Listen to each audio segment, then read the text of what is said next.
Wat Tambor was a ruling member of the CIS Council and the foreman of the Techno Union, famous for its monstrous and highly proficient battle droids. However, when the need came for a new frontline unit for the Separatists' war effort, this business tycoon chose to hold a competition between two teams to create the most deadly droid possible.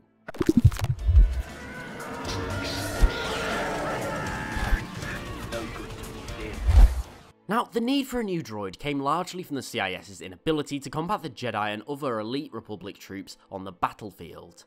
Even their B-2 battle droids were no match for experienced soldiers. This realization came only months after the first Battle of Geonosis, where it was revealed that the only units really capable of matching a Jedi one-on-one were the droidicas, and these were incredibly expensive, costing about 200 times that of a standard B-1 battle droid. For this reason, Tambor approached two teams of engineers, one from the world of Melatorn, and also the greatest minds from the world of Foundry. Now, both these worlds were full of fierce industrialists with loyalty to the CIS, and the competition was simple: create a droid able to hold its own against the Republic's most capable troops, and the victor would be decided by none other than General Grievous. So the two teams took very different approaches to this, however. Now, the engineers on Melatorn decided to focus more on the defensive side of the brief. The Republic was destroying their droids, so it seemed obvious: make a harder droid. Strongly basing their design from the standard B-2 battle droid, they created an armoured body, made from cortosis. This is famous for being strong enough to repel even lightsabers. The droid was almost completely made of this material, and featured two high-intensity double laser cannons. These were highly adjustable and able to fire in almost any direction. Aside from this, the droid was the same height as the standard B-2, it just had a slightly more intimidating look with its black armour. Meanwhile, the team from Foundry believed that defense was not the solution. They created a droid and named it the Avatar 7. Again, this looked very similar to the B-2, however it was over twice the size and boasted a huge arsenal of weapons. A flamethrower, two rapid-fire blaster cannons, a wide-spray plasma cannon, and a rocket launcher. Not only this, but it featured a very impressive piece of technology known as a density projector.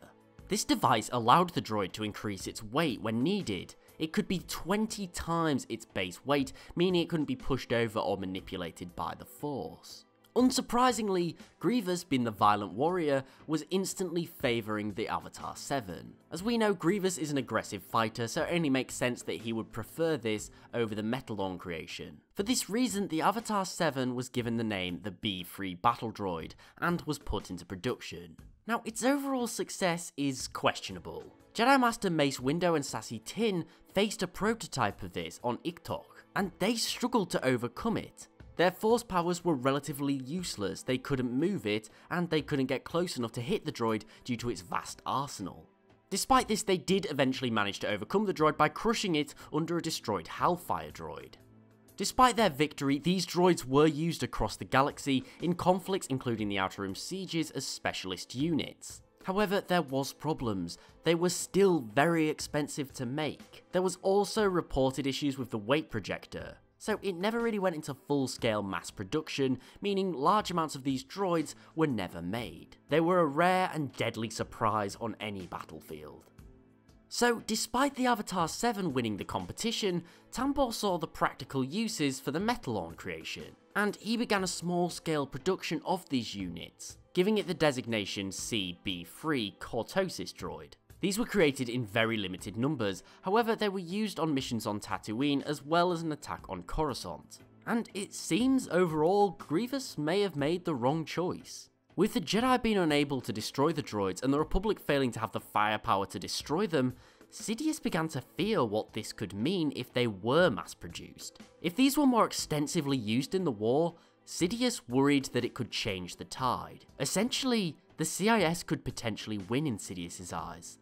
For this reason, he secretly betrayed Tambor and leaked the location of the factory to the Republic's agents. Anakin Skywalker was chosen to head the assault on Metalorn foundries, and whilst doing this he actually found a weakness in the droid. A small section of the lower torso, which if hit correctly by a lightsaber, was able to cleave the droid in two. Now, ultimately Skywalker managed to destroy the Cortosis droid facilities and capture Wat Tambor in the process, ensuring that his future master's plans went on unhindered. But what do you think of Tambor's competition, and which droid do you think is better? Let me know in the comments below. Thanks for watching, please remember to like, share and sub as it's really appreciated and it helps the channel grow. Also don't forget to follow me on Twitter at TheLoreGuy and tick the bell for regular updates. Thanks again for watching, I really do hope that you enjoyed, and I'll see you next time.